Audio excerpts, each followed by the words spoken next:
देवतांसारख्या 2 राण्या आणि गोजीरवणी 5 मुले या समवेत पंडूचे व्रतस्थ वनवासी जीवन आनंदात जात होते.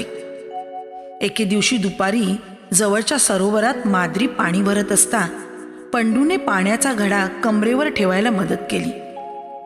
घडा ठेवताना अनवधानाने त्याचा स्पर्श तिच्या शरीराला झाला. त्याच क्षणी पंडू हातपाय झाडत जमिनीवरती कोसळला. भयाने माद्रीने किंकाळी फोडली. कुंती धावतच तिथे आली, पण तोपर्यंत पंडूचा प्राण निघून गेला होता. दोघी त्याच्या कलेवरावर पडून विलाप करू लागल्या. त्यांच्या रडण्याच्या आवाजाने आसपासचे तापस धावून आले. त्यांनी पंडूचा विधिवत अग्निसंस्कार केला.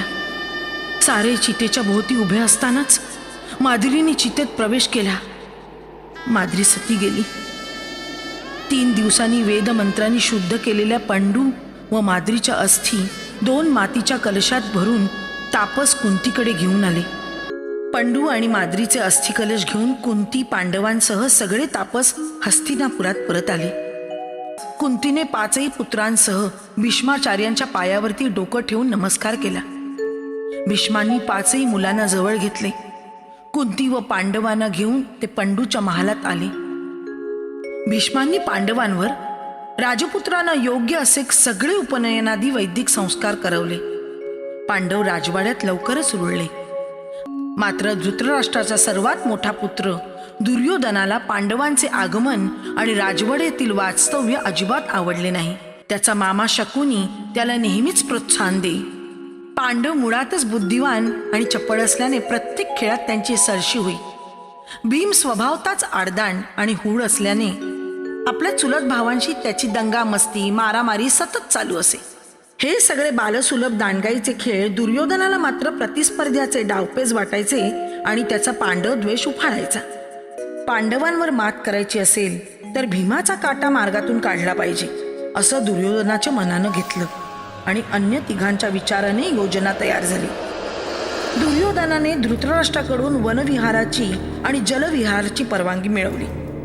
सगळे राजकुमार गंगेच्या काठावरल्या उद्यानात सहलीसाठी आले. दिवसभर सगळे वेगवेगळे मैदानी आणि मर्दानी खेळ मनसोक्त खेळून थकले. भीमाला तर मोकळे रानच मिळाले. सगळ्यांना कडकडून भूक लागली. प्रथम भोजन करून थोडी विश्रांती घ्यावी आणि मग गंगेमध्ये जलविहार करावा अशी दुर्योधनांची सूचना सर्वांनी उचलून धरली. त्याप्रमाणे सगळे गटागटाने जेवायला बसले.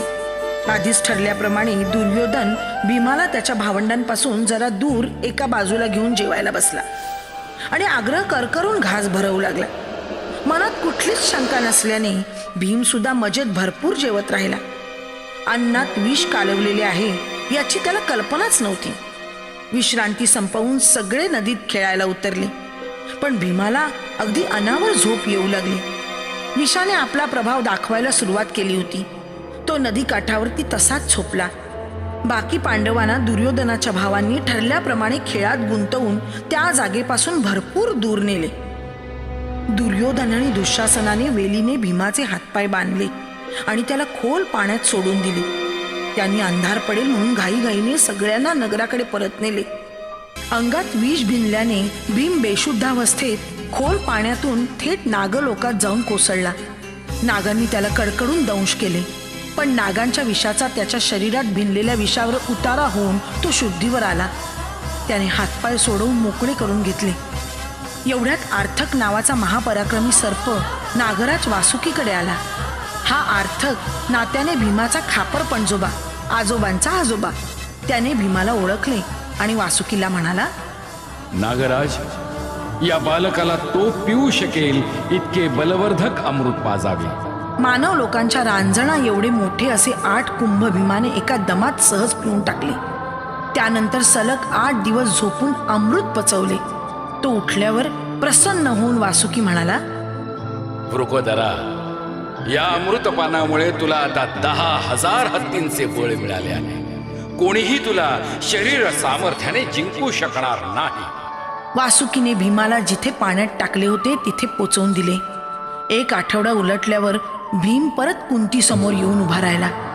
भीमाला पोटाशी धरून ती बराच वेळ हुंदके देत होती. आईपासून सुटका होताच त्याने भावांना आलिंगनं दिली. घडलेला सगळा प्रकार त्यांनी सांगितला. पांडवांच्या जीवनातला संघर्ष बालवयातच सुरू झाला होता.